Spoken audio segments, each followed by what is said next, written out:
Hi, so I'm Luke Kemeys. I am one of the co-founders, business owners, directors, whatever title you want to use from Next Advisory, and we help aspirational business owners get to where they want to go with their business. So we help them set goals and achieve them, and then of course we look after all of their accounting requirements as well and make sure that they don't get in trouble with the IRD.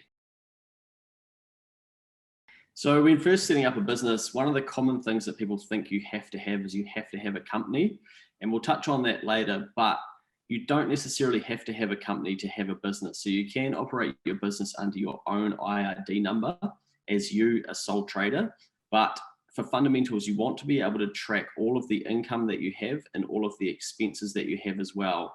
And there's a few different ways to do it, but you need to make sure that you've got a really easy way to be able to come back and look at all that information when the tax man is going to want to do it.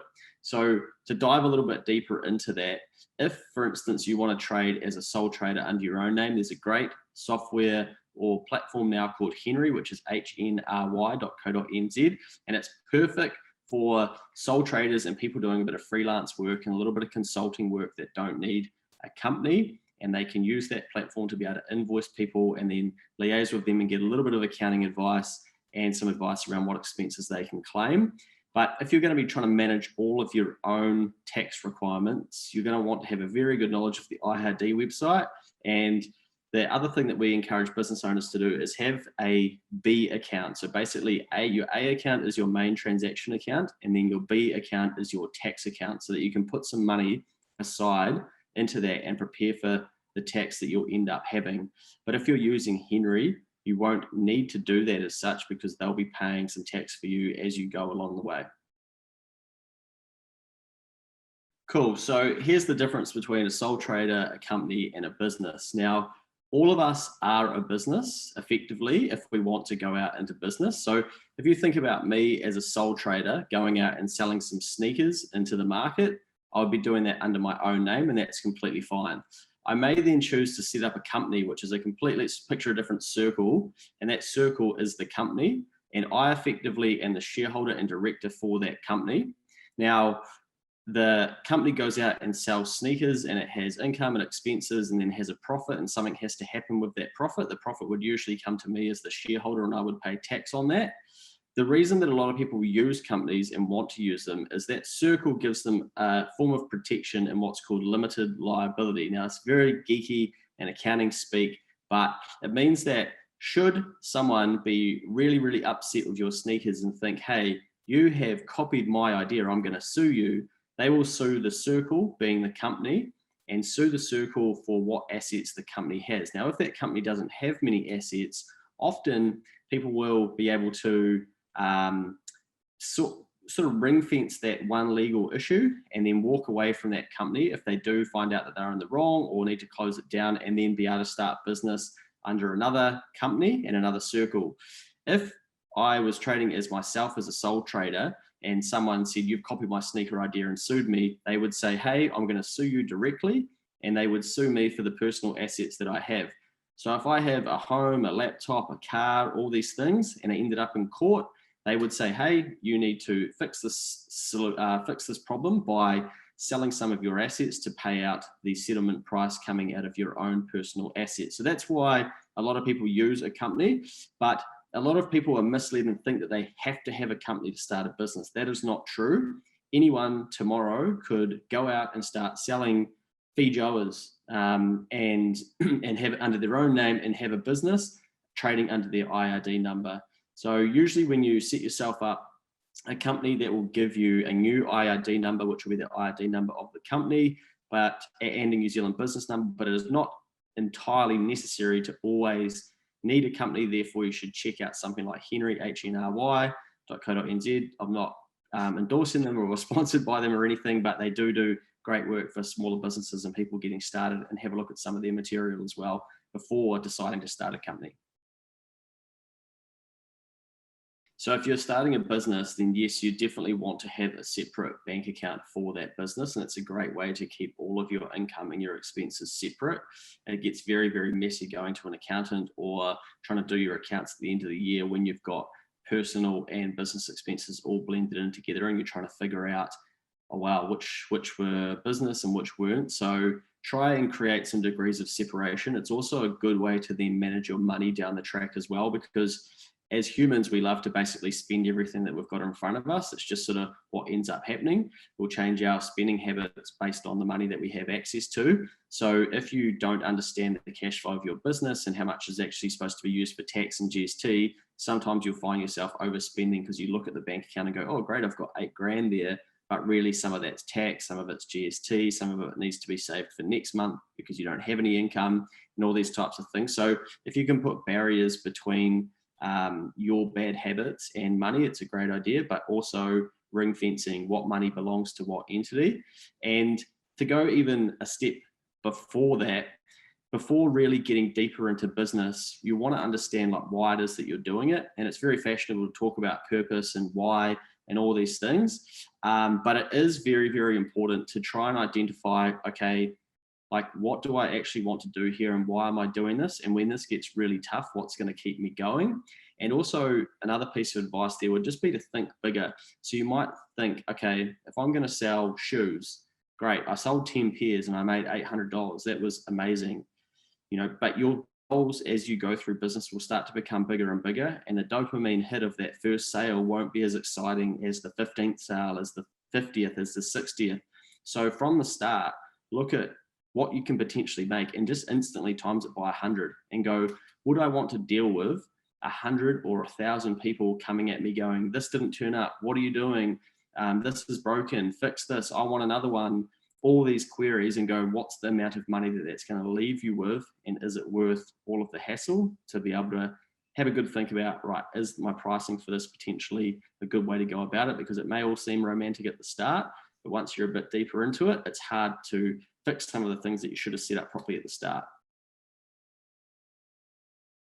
So we do a lot of goal setting work with clients, and basically what we'll get them to do is forecast out in their mind what they want their business to look like in 5 years and get really clear on what they think an exciting business will be for them in 5 years' time. And that could be staff, it could be an office, it could be an amount of money that allows them to take 4 weeks off. Everybody's got different things that drive them. It's sometimes time with the family, it's sometimes going down more of a route of directing the business and not doing too much of the work. Everybody is different, and you need to figure that out for yourself, because as you talk to more business owners, you'll start to get confused about what it is you're supposed to be doing. They don't have your answers, only you have your answers. So you want to work out, okay, what does my 5-year business look like? And then you want to chunk it back into years. Okay, over the next year, what do I need to do to help me get closer to that 5-year goal? Then you set some goals over a year, and it might just be 4 or 5 pillars. It might be, right, I need 10 new clients. And then we go, cool, in the next 12 months, how am I going to get these 10 new clients? And then we chunk it down into a quarter, so into 90 days. And we go, right, in the next 90 days, I need to have built my email marketing platform that I'm going to start sending out content to people, because I'm going to do that for the next 5 years. And I know that if I keep doing that for a year, that I'm going to get those 10 clients, or I'm going to be able to repurpose that information and put it different places as well. But that's a key pillar that I want in my business in 5 years. So I'm going to start setting it up in this next 90 days. So we set it up in the 90 days. And then in the next 90 days, we meet with clients and say, did you set it up? And what happened? Yes, we set it up. Great. This next 90 days is going to be about sending out those emails. So you start to build your 5-year business from day one, instead of just hoping that it turns up. And putting things down into actionable steps, because business can get so busy and everything's coming at you and you forget what you're actually trying to build. So you want to actually spend some time thinking about, right, what do I want this business to do, and what do I want to achieve, and what do I want it to give to me, so that when you get a little bit over it, or you think, wow, I've just been like chasing my tail for the last 2 weeks, what am I actually supposed to be doing? Oh, wow, that's right, I didn't even set up my marketing platform, or I didn't even schedule that weekend where I'm just not going to work at all, or whatever things are important to you.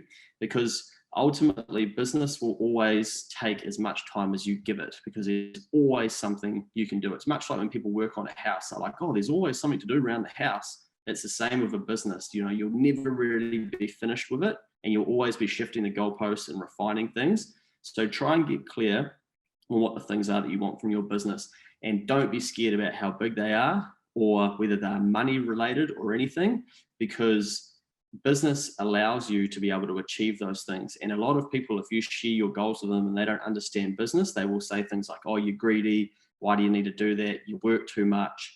All these things that they can't comprehend because they're comparing it to the way they live their 9-to-5 life or just whatever. So just be careful who you share your goals with. And if people don't embrace them, then don't share them with them anymore. Find more people that are going to kick you up the ass and go, did you get it done? What's going on? You told me you were going to do that. Are you doing it?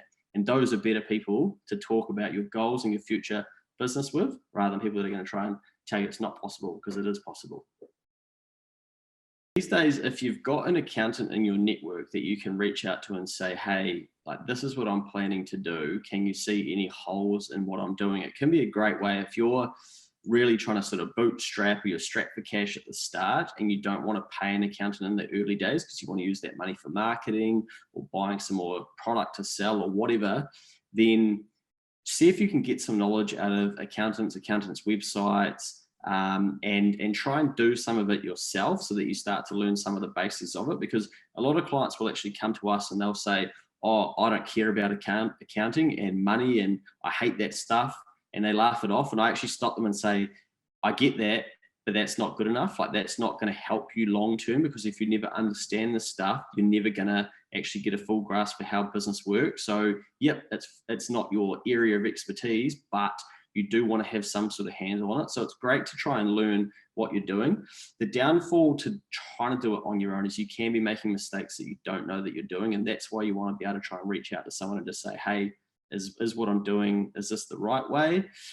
Or am I potentially doing something that I shouldn't be doing? But if you get to the point where you start getting some good cash flow coming in and you're like, right, most clients that progress to this stage, they sort of just have this internal feeling of, right, I think I need to speak to an accountant and just make sure that I'm doing all this properly. And I want some support around me, and I want someone to say, hey, you could be doing this differently. And that feeling is sort of different in terms of timing for everybody, but you can avoid paying an accountant early, but just be warned that you could be doing things wrong. So you still want to try and get some of that information from people. But most business owners and most people will need to file a tax return and a set of accounts after the 31st of March. So that's sort of your date that you want to keep an eye on and go, right, I know that I've got an obligation to return some of that income. I probably need to get in touch with an accountant now and just say, hey, here's what I did. What's my next steps from here? And they'll guide you down that path. The other option, of course, is if you're using something like Henry from the start, then that's a cheap way if you're acting as a sole trader and invoicing and claiming some expenses, that you're going to be able to get a little bit of help for quite a low fee from the start as well. So here's some of the common terms you will see when it comes to accounting. And one is income or revenue. So that is basically your sales, what you are selling. So say we're selling feijoas again. If you did $1,000 worth of sales of feijoas, your income would be $1,000. Now, where business gets exciting is that people can claim expenses. And a lot of people think, right, what expenses can I claim? And that's what people want to know about. The overarching rule that you can sort of keep in the back of your mind is that if this expense helps you generate income of the business, you may be able to claim that as a tax deductible expense. Where that becomes exciting is that those expenses, once you pull the total of them, they reduce your income, and then you have your profit and you pay tax on your profit. So let me step you through that. Say we sell $1,000 worth of feijoas, and then we had some cost to be able to do that. So we had to buy $100 worth of bags to be able to bag them up. And then we brought a $100 sign to put out to be able to sell them as well. And that's the only two things that we paid for. And those two things cost us $200. So our total business expenses that we required to be able to create our $1,000 of income were $200. So 1,000 minus 200 equals $800. And now we've got an $800 profit that we have to pay tax on. Now, at the end of the year, an accountant will help you claim other expenses such as home office, where you might be claiming a portion of being able to use your internet from home and doing up some design work for Instagram and things like that, and some of the different subscriptions that you've got to pay for. And there may be other expenses that you can claim that you're not quite aware of yet. So those are some of the expenses that you can claim. You'll see things like cost of goods sold, which are, let's say you didn't grow those feijoas yourself, you brought them in. So you brought them from your neighbor because you run out. So you Now you're paying $400 for your next supply of feijoas, and you sell them for $1,000. So they cost you 400. You've got an income of 600 of 1,000.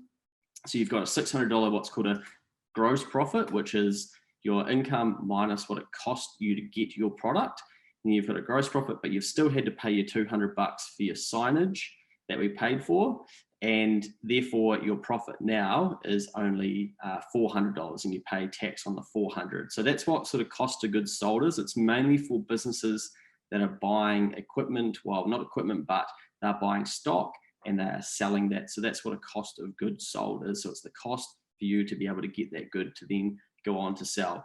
Now, equity and capital, that's sort of what capital, for instance, is what you put into the business, or can be. These terms can be used like for multiple different reasons, but capital may be what you're putting into the business. So say you advance your feijoa business $10,000, you'd have what's called your owner's equity putting money into it, or capital, you're providing capital for the business. So you don't want to get too caught up in those terms because they can be a little bit tricky to understand. But often when you are putting in your personal money into a business, it goes in through what's called like a current account between you and the business, and funds introduced or drawings, and you're taking it back depending on what entity type you are operating under. And then profit is, of course, what we're sort of left with at the end of the day, which is what we then pay tax on, which we explain when we looked at income minus expenses. And then one of the other things that we haven't spoken about but may be applicable is depreciation. So depreciation is quite a new one for new to business people because they wouldn't have experienced it before. So let's say you buy a $2,000 iPhone or a computer or something like that. Now those things depreciate over time because they decrease in value. So you can't claim the entire cost of this $2,000 iPhone. Let's say it's $2,000. It's an asset to you. So it goes on to what's called your balance sheet, which is a type of financial statement. Now we're getting really confusing, but these are just giving you some good accounting terms 101. So you'll have an asset, which is your iPhone, and then it will depreciate over time. Now, what that depreciation expense is calculated based on a percentage that the IRD allow you, and that becomes an expense to your business. So it's not a cash expense because you're not having to pay the depreciation. It's just calculated based on what the IRD allow you to claim, and that helps add to your expenses and bring your profit down. So you can see why it becomes then fundamental to try and understand a little bit more about accounting, because you might go and buy a $10,000 vehicle and to run your business and go and pick feijoas up and then sell them and drop them off and do all these things. You're still going to pay $10,000 for the vehicle, but it's not an expense to your business. It becomes an asset and it depreciates, and that depreciation expense is what brings your profit down, and you still pay the tax based on the profit.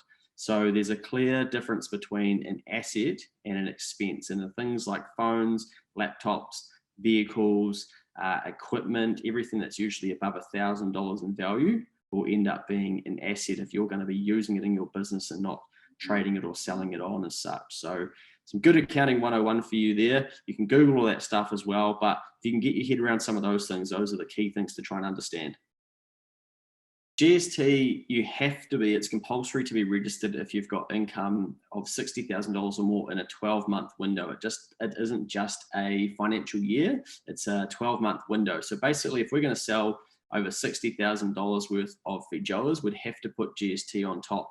Now, this is something to understand from the start as well, because if you have to move from not charging GST, excuse me, to charging GST, you want to make sure that when you do that, you put the GST on top. Otherwise, you're effectively going to be discounting your feijoas, because let's say I sold $60,000 worth of feijoas. Normally, I wasn't GST registered. That would be my income. But now that I'm GST registered, I would have to return the GST portion of that $60,000, which I wouldn't be able to keep anymore. I would be returning to the IRD. So I want to make sure my feijoas now cost $60,000 plus GST to people that I'm charging. So very, very important for people that are in like PT roles or consulting roles and they start to creep towards that $60,000 mark, they want to be thinking about adding GST on when they do move to it. Now, you don't have to sell $60,000 worth of feijoas or whatever it is that you're doing to be GST registered. You could choose to voluntarily register. Now, why some people may do that is to go back to our iPhone example, for instance. They may want to claim the GST on the expenses that they are paying for that are going to help them build income into their business. So you may be starting a new business where you know your income isn't really going to be coming through to sort of month 3, 4, 5, 6 and onwards, but you've got all this equipment that you need to pay for from the start. You've got to buy, you might be in an events business, for instance, and you've got to buy tents and you've got to buy chairs and you've got to buy a barbecue and all these things that are going to be used in the business. You could potentially register voluntarily for GST with no income. And when you pay for those expenses and those assets, you'd be able to claim the GST back on those and get that refunded to help fund the next month of the business. And then when the income starts coming in, you'd be charging people plus GST to come to your event or to use the barbecue.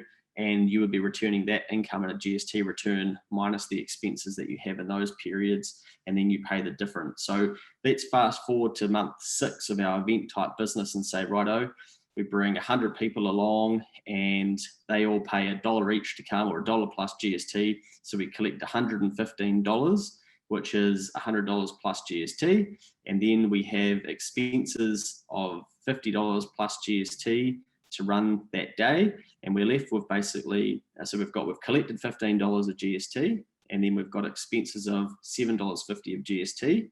And we've got to pay that $7.50 of GST to the IRD.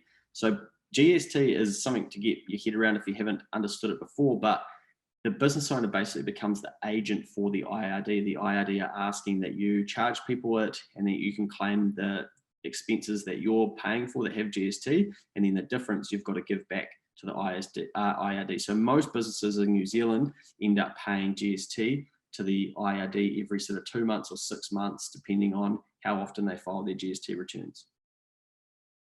Very easy to register for GST now. You can do it on the IRD website, and you'll need your IRD number and you'll need the period at which you want to do it. Most people do it 2 monthly, and it's very simple to do yourself. But if you've got an accountant, you may just want some guidance because there are a couple of different bases you can do. One is payments basis and the other is invoice basis. Again, most people use payments basis, but some people will need to use invoice basis. I won't confuse you with the detail around how that works, but for most people tuning into this, they'll use payments basis. But if you've got someone that's an accountant close to you, then just check with them if that's what you should be using. Well, work smarter, not harder. Okay, great question. So in New Zealand, we've got a very, very low rate of productivity. We're not very good at being productive per hour.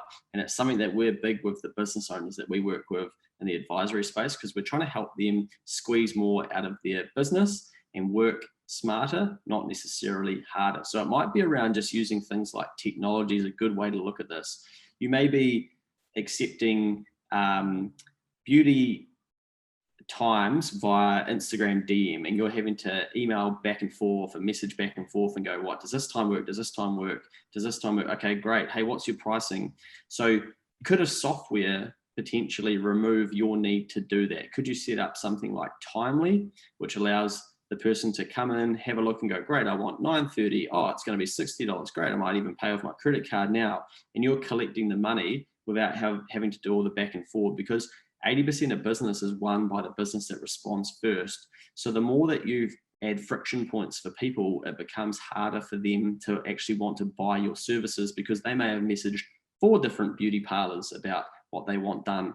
And 80% of the time, the first one to respond is going to get their business. So if you're providing a way for them to be able to book easier than other people, you're working smarter, not harder, and technology is doing it for you. You're more productive because you could be doing something in the background. Next thing you know, oh, wow, I've just made $60 and I've got a booking at this time, and I've actually had to do no communication, no back and forth. So don't get too caught up in the saying. Look at ways in your business that you think you could use technology or things to work smarter. Now, a great exercise that we get people to do once you start getting a bit busier is to look at the things that you like doing and then that you hate doing. And every quarter, so every 3 months, set up a calendar reminder to remind yourself to do this and go, right, what are the things that I hate doing? And see if there's a way that you can solve that problem. Could you get someone else to do it? Could you look at a technology that could help you do it?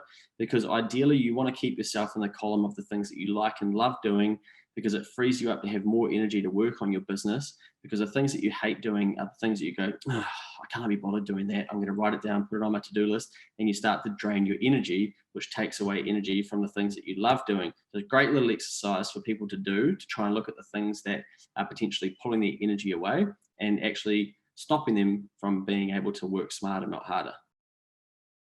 If you've got investments, you'll want to check with your accountant what your obligations are. But let's just say that you're buying a few shares through Sharesies and you're planning on holding those for a number of years, and you're investing as such and you're not trading them.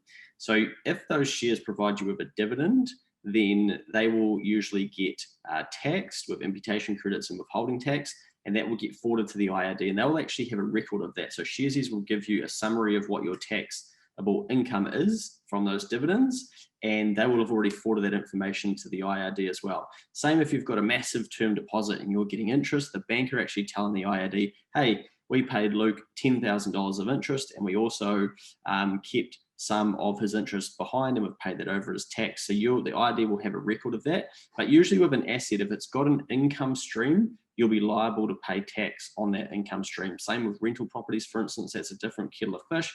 But any asset that has an income stream will usually have some form of tax obligation, so don't forget about your investments. So if you're thinking about starting a business or getting deeper into business, obviously I'm biased, but you might want to check out the What's Next podcast, which you can find in any podcast platform, which has a lot of the information that we talk to clients about. So you're able to learn from real life situations that we're actually charging clients for, and they're effectively paying for it on your behalf. So you can go in and check out some of that stuff. It's a great way to upskill. But in business in New Zealand, I think just believe in yourself and know that you should try and find people to surround yourself with that are really going to support your vision, and know that New Zealand business owners really want to see younger people succeed, and they really want to try and help you if they can. And this is such a small nation of people. So one of the biggest things you can do is just reach out to people and say, hey, I'm doing this. This is my purpose, or this is why I'm doing this. Would you be able to help in some way? You will be surprised what access you can get to people. I do this all the time myself with people that I never thought I would have been able to have a coffee with. And now I look back and I'm always trying to learn from them as it goes. And when I'm catching up with them, and in those moments trying to go like, wow, like this is actually possible, and people want to see you succeed. So try and find those types of people that can help you get ahead. Also understand that looking after yourself and keeping sharp and keeping focused is a great way to build your business, and it does take work. But if you really get your head down for 18 months to 2 years and just kind of cut out some of the dumb stuff that you might get up to on the weekends or in the evenings and just focus on your business, you'll be surprised at how that starts to pay dividends from sort of year 3 onwards, and you go, wow, I'm so glad that I did the groundwork. So often people will think, oh, this business idea doesn't work. No, it's just that the market wasn't educated about what it is that you're trying to do, or you weren't pushing hard enough, or we didn't do the work to get it there. And we've all got examples of that, but there are people that will be willing to help you. So never be afraid to put your hand up and say, hey, can you help me out?